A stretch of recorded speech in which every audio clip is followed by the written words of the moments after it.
Efectivamente tenía búsqueda positiva el día de hoy en la carretera 100, kilómetro 88, camino a Bahía de Quino, en una búsqueda para mi hijo Marco Antonio, desaparecido el 4 de mayo del 2019. En primer lugar, decirles que el trabajo del Comité de Derechos Humanos de Nuevo Laredo es acompañar a las víctimas. Nuestro trabajo inicia cuando una persona que es víctima o un familiar se presenta a nuestras oficinas o nos llama por teléfonos para denunciar que han sido víctima de un abuso de autoridad.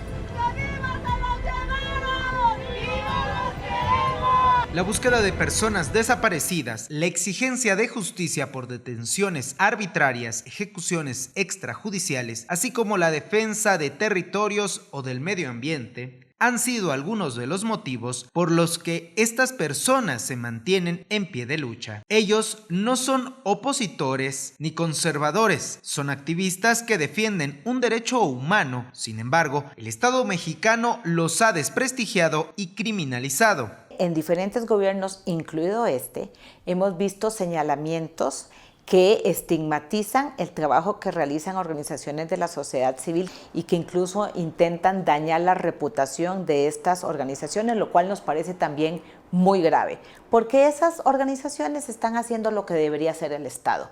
Se les cataloga como peligros para la seguridad nacional y se convierten en objetivos de interés para una institución que no rinde cuentas y que goza hoy por hoy, como ha gozado siempre, de una autonomía de facto.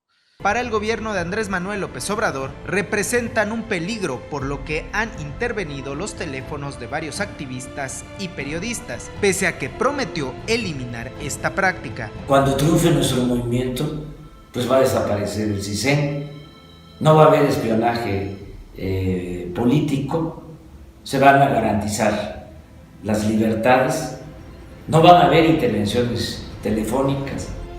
Nosotros reprobamos esa actitud, es una estrategia perversa que corresponde a un régimen autoritario.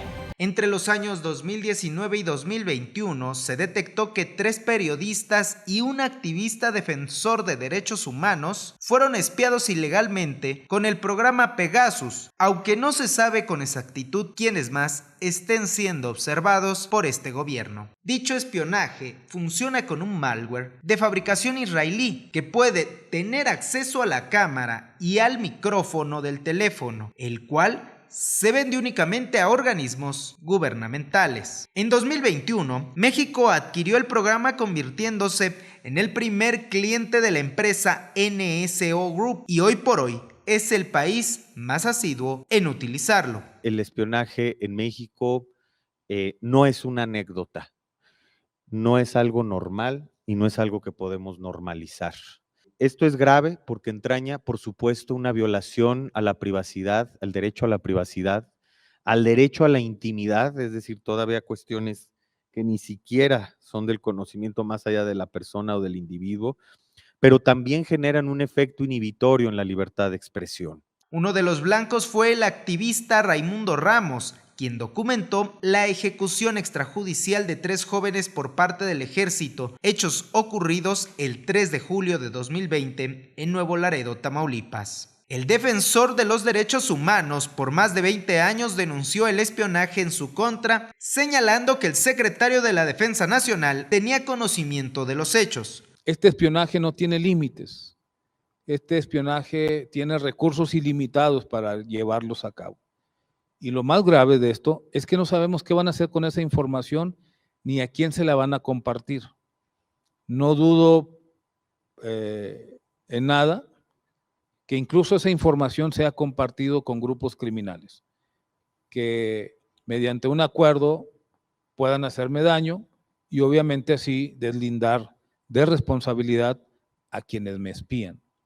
No dudo tampoco que en estos momentos mi teléfono, mis comunicaciones, mi trabajo, mi oficina, esté siendo intervenida y espiada. Y eso nos da temor. Sabemos que la información ha llegado a los más altos niveles de la Secretaría de la Defensa y no solamente se les ha dado conocimiento, sino que obtuvieron autorización para realizar este espionaje. Por lo menos en los últimos 6 años. al menos 16 casos de periodistas documentados, de espionaje documentado contra periodistas a través de Pegasus, solamente a través de Pegasus en este caso, y al menos 11 casos de personas defensoras de derechos humanos. Una vez más, la respuesta del Ejecutivo Federal ha sido negar el espionaje, llamándolo inteligencia. Se tiene que hacer investigación, que no espionaje, que es distinto. Y el Instituto de Inteligencia del Gobierno hace investigación, porque nosotros sostenemos que es muy importante hacer la investigación, inteligencia, para no usar la fuerza. No hay ninguna ilegalidad. El vulnerar la privacidad de los activistas, defensores o periodistas no solo los pone en riesgo a ellos, sino también a las víctimas que buscan justicia por sus casos. Hago responsable al Ejército Mexicano, al general secretario, de lo que nos pueda pasar a partir de este día, tomando en cuenta que no tienen a quién rendirles cuentas, que no tienen límites y que tienen todos los recursos para hacer con nosotros lo que ellos quieren. Entonces, están replegando a los compañeros ejidatarios y el acto de violencia lo inicia el supuesto delegado de gobierno. El defender lo propio, los derechos humanos o pedir el respeto a la ley se ha convertido en un delito. El 15 de octubre de 2020, los habitantes de la comunidad maya central de San Sebastián Bachacón, en Chiapas, convocaron a una movilización pacífica contra la construcción de un cuartel de la Guardia Nacional. Alrededor de 300 elementos de la Policía Estatal, Municipal y Guardia Nacional reprimieron la manifestación, haciendo uso excesivo de la fuerza. Durante el operativo, 13 personas resultaron heridas. Además, arbitrariamente privaron de la libertad a los defensores comunitarios César Hernández y José Luis Gutiérrez, quienes fueron acusados del delito de motín. Los activistas fueron incomunicados por 2 días y trasladados al Centro de Reinserción Social de Ocotzingo, donde fueron torturados. Pese a las irregularidades en las detenciones y no encontrar pruebas sólidas, un juez dictó sentencia condenatoria, criminalizando la defensa de la tierra y el territorio. Tras 17 días de prisión,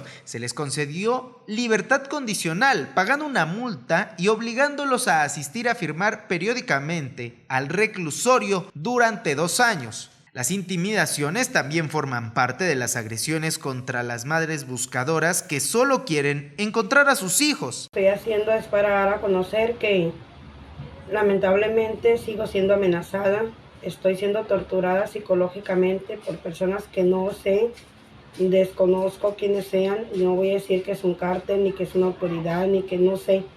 La verdad, no sé de parte de dónde vienen las amenazas, cada vez han sido más fuertes, cada vez pues tengo más miedo, pero también tengo miedo a salir corriendo y dejar de buscar a mis hijos. Pues estoy siendo amenazada lamentablemente muchísimo, muy fuerte, y tengo mucho miedo.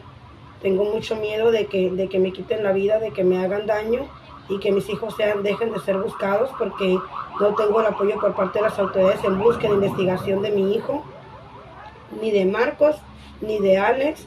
Y tengo muchísimo miedo a que alguien me engañe. Por eso hago este video, para que esas personas que me están torturando psicológicamente con las amenazas que me hacen, donde me mandan fotografías de personas descuartizadas, de personas torturadas y que me dicen que así puedo terminar yo, pues están acabando con mi paz y mi tranquilidad, y tengo muchísimo miedo. Los defensores ambientalistas han sido los más agredidos en el país. De 2014 a la fecha, el Centro Mexicano de Derecho Ambiental ha documentado 582 ataques en los que se ha atentado contra la vida y la integridad personal. Las más comunes: intimidación con el 25%, hostigamiento con el 20%, amenazas el 11%, agresiones físicas 10.5%, homicidios 4 0.1%. En 2022 se registró un aumento considerable de agresiones, aunado a la violencia que se presenta en el país. SEMDA contabilizó 197 eventos, un incremento del 82.4%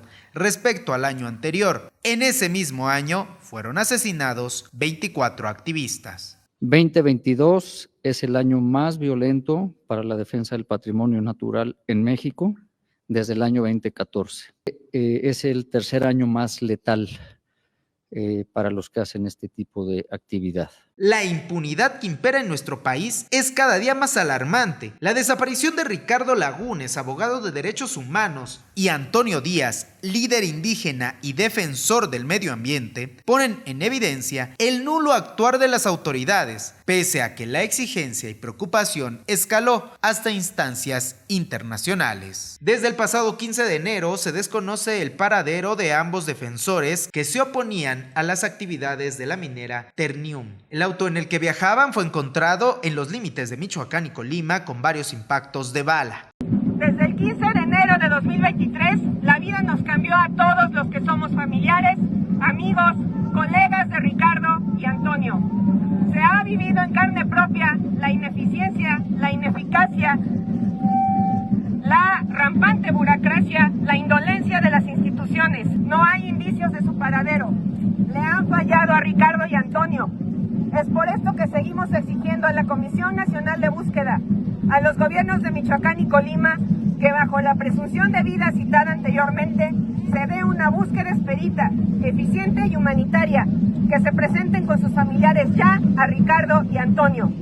A las Fiscalías Estatales de Colima y Michoacán, a la Fiscalía General de la República, pedimos se agilicen y coordinen las acciones para dar con su paradero, pero que también se presente a los responsables de este delito, se trate de quien se trate. A estos casos de omisión se suman a los asesinatos de los padres jesuitas en Chihuahua, el homicidio de Homero Gómez, defensor de la mariposa monarca, y el caso de las madres buscadoras como Teresa Mallegal en Guanajuato y Rosario Lian Rodríguez en Sinaloa. Y la lista lamentablemente continúa. El año pasado fueron asesinadas 3 madres buscadoras. Es responsabilidad del Estado mexicano, insisto, la vida, la seguridad y la integridad de todas las personas que defendemos derechos humanos y de todas las personas que ejercen el periodismo. El Comité Cerezo México refiere que el año pasado fueron asesinados 22 defensores de derechos humanos por motivos políticos perpetrados por agentes del Estado en la modalidad de comisión o consentimiento. 4 de las víctimas fueron mujeres. Su informe detalla que Oaxaca ha sido el estado con el mayor número de víctimas, al contabilizar 10, seguido de Puebla y Michoacán con 3 y 2 respectivamente. La defensa del territorio ha sido la principal acción que ha dejado víctimas ejecutadas extrajudicialmente, seguido de los activistas que luchan por derechos humanos para una vida digna y personas relacionadas con la libertad de expresión. La organización también argumenta que el gobierno federal permite y tolera la estrategia de represión política por la que se replica en los gobiernos estatales y municipales. Con cadenas humanas en todo el país, el movimiento antorchista nacional exigió justicia por el atroz crimen de sus compañeros Conrado Hernández y Mercedes Martínez, líderes sociales en Guerrero, quienes junto a su pequeño hijo Vladimir fueron encontrados sin vida con signos de violencia en su vehículo. Venimos a ver a López Obrador.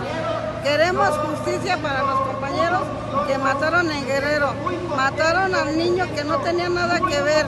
Mataron a las personas que ayudan a Antorcha Popular, que lucha por nosotros los pobres. Porque López Obrador no cumple. Cuando él entró dijo que iba a luchar por la gente pobre, que era lo primero. Y en cambio no ha hecho nada. Conrado fue el líder de las colonias populares de la capital del estado durante 10 años. Era un hombre reconocido como luchador social con la intención de apoyar y educar a los más humildes. Su esposa, Mercedes Martínez, también era una luchadora de muchos años. Llegó a dirigir a los campesinos de 10 municipios de La Cañada. El resultado de su trabajo se tradujo en mejores condiciones de vida de mucha gente y en un reconocimiento público como dirigentes honestos. Pues una persona muy amable, una persona que fue muy trabajadora y o sea, trabajó desde que él llegó aquí en la colonia, se vio pues su intención que traía para trabajar. Hacia mí, a los compañeros que son de aquí de la colonia, muy trabajador, porque pues hasta él entraba a andar ahí trabajando en lo de la colonia también. Este movimiento social ha hecho en constantes ocasiones llamados a las autoridades locales y federales para detener a los autores intelectuales y materiales de este lacerante hecho. Pese a que ya han sostenido encuentros con las autoridades, estas no han detenido a nadie por dicho crimen. Este gobierno no se espía, no se tortura, no hay desapariciones,